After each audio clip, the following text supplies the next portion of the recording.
ಮಹಾರಾಷ್ಟ್ರದಲ್ಲಿ ಮಳೆಯ ಪ್ರಮಾಣ ಕುರಿತು ಕೊಲ್ಲಾಪುರ ಜಿಲ್ಲಾಧಿಕಾರಿಯ ಜೊತೆಗೆ 1 ಗಂಟೆ ಚರ್ಚೆ ನಡೆಸಿ ಮಾಹಿತಿ ಪಡೆಯಲಾಗಿದೆ. ನಮ್ಮ ಅಧಿಕಾರಿಗಳು ಕೊಯ್ನಾ ಜಲಾಶಯದಿಂದ ಪ್ರತಿ ಅರ್ಧ ಗಂಟೆಗೊಮ್ಮೆ ಮಾಹಿತಿ ನೀಡುತ್ತಿದ್ದಾರೆ ಎಂದು ಜಿಲ್ಲಾಧಿಕಾರಿ ಮೊಹಮ್ಮದ್ ರೋಷನ್ ಹೇಳಿದರು. ಶುಕ್ರವಾರ ಬೆಳಗಾವಿಯಲ್ಲಿ ಸುದ್ದಿಗಾರರೊಂದಿಗೆ ಮಾತನಾಡಿದರು. ಎಲ್ಲರಿಗೂ ನಮಸ್ಕಾರ. ಇವತ್ತು ಬೆಳಿಗ್ಗೆ ಮುಖ್ಯಮಂತ್ರಿ ಅವರ ಆಫೀಸಿಂದನೂ ನಮ್ಮ ಜೊತೆ ಚರ್ಚೆ ಮಾಡಿದ್ದಾರೆ.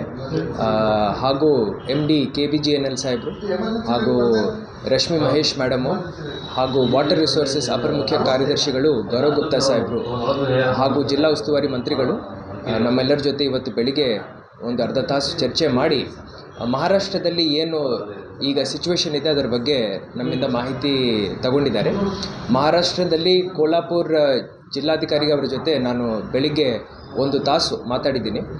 ಅಲ್ಲಿ ಪಂಚಗಂಗಾ ನದಿ ಇರ್ಬೋದು, ಮೇಲೆ ಸತಾರದಿಂದ ಕೊಯ್ನಾ ಡ್ಯಾಮಿಂದ ನೀರು ಬಿಡುಗಡೆ ಇರ್ಬೋದು, ಅದನ್ನು ನಾವು ಪ್ರತಿ ಗಂಟೆಗೆ ಒಮ್ಮೆ ಮಾನಿಟರ್ ಮಾಡ್ತಾ ಇದ್ವಿ.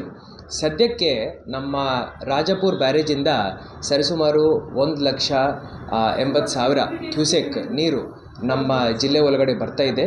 ಅದೇ ರೀತಿ ದೂದಗಂಗಾ ಹೋಗಿ ಅದರಲ್ಲಿ ಸೇರಿಸ್ಕೊಂಡು ಕಳ್ಳೋಳ ಬ್ಯಾರೇಜ್ ಹತ್ರ 2,25,000 ಕ್ಯೂಸೆಕ್ಸ್ ಅಲ್ಲಿಂದ ಈಗ ಹರಿತಾ ಇದೆ. ಇದೆಲ್ಲ ಹೋಗಿ ಆಳ್ಮಟ್ಟಿಗೆ ಸೇರುತ್ತೆ. ಘಟಪ್ರಭಾ ನದಿಯಿಂದ ಒಟ್ಟು ಎಲ್ಲ ಸೇರಿ ನಮ್ಮ ಲೋಳ್ಸೂರು ಬ್ರಿಡ್ಜ್ ಇರ್ಬೋದು, ಹಿಡ್ಕಲ್ ಡ್ಯಾಮ್ ಇರ್ಬೋದು, ಎಲ್ಲ ಸೇರಿ ಒಂದು 65,000 ಕ್ಯೂಸೆಕ್ಸ್ ನಾವು ಬಿಡ್ತಾ ಇದ್ವಿ. ಇದು ಹೋಗಿ ಆಳ್ಮಟ್ಟಿನಲ್ಲಿ ಸೇರುತ್ತೆ. ನಿನ್ನೆ ನಾನು ಹೇಳಿದ ಹಾಗೆ ನಿನ್ನೆಯಿಂದನೇ ಸರಿಸುಮಾರು 2,75,000 ಲಕ್ಷ ಕ್ಯೂಸೆಕ್ಸ್ ತನಕ ಆಳ್ಮಟ್ಟಿನಿಂದ ಬಿಡ್ತಾ ಇದ್ದಾರೆ. ಇವತ್ತು ಬೆಳಿಗ್ಗೆ MD KBJNL ಸಾಹೇಬ್ರ ಜೊತೆ ಮಾತಾಡಿಕೊಂಡು ಈಗ 3,25,000 ಕ್ಯೂಸೆಕ್ಸ್ ಆಳ್ಮಟ್ಟಿಯಿಂದ ಬಿಡಲಿಕ್ಕೇನು ನಾವು ಅವರನ್ನು ಒಪ್ಪಿಸಿದ್ದೀವೋ ಅವ್ರು ಒಪ್ಕೊಂಡಿದ್ದಾರೆ. ಈಗ ಅದರಿಂದ ಮಹಾರಾಷ್ಟ್ರದಲ್ಲಿ ಏನು ಇನ್ನೂ ಮಳೆ ಆಗ್ತಾ ಇದೆ, ಕೋಲ್ಹಾಪುರದಿಂದ ಏನು ನೀರು ಬರಿತಾ ಇದೆ, ಅದನ್ನು ನಾವು ತಡ್ಕೊಳ್ಳಿಕ್ಕೆ ಈಗ ಸಿದ್ಧರಾಗಿದ್ದೀವಿ ಅಂತ ಹೇಳಲಿಕ್ಕೆ ಬಯಸುತ್ತೇವೆ.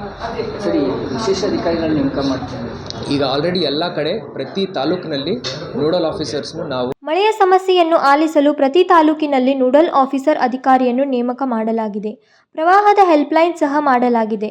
ಕೊಯ್ನಾ ಜಲಾಶಯದಿಂದಲೂ ನಮ್ಮ ಅಧಿಕಾರಿಯನ್ನು ನೇಮಕ ಮಾಡಲಾಗಿದೆ. ಪ್ರತಿ ಅರ್ಧ ಗಂಟೆಗೊಮ್ಮೆ ಅವರು ನಮಗೆ ಮಾಹಿತಿ ನೀಡುತ್ತಿದ್ದಾರೆ. ಜತ್ರಾಟ್ ಬ್ಯಾರೇಜ್ನಿಂದಲೂ ಸಹ ನಮಗೆ ಮಾಹಿತಿ ಬರುತ್ತಿದೆ ಎಂದರು.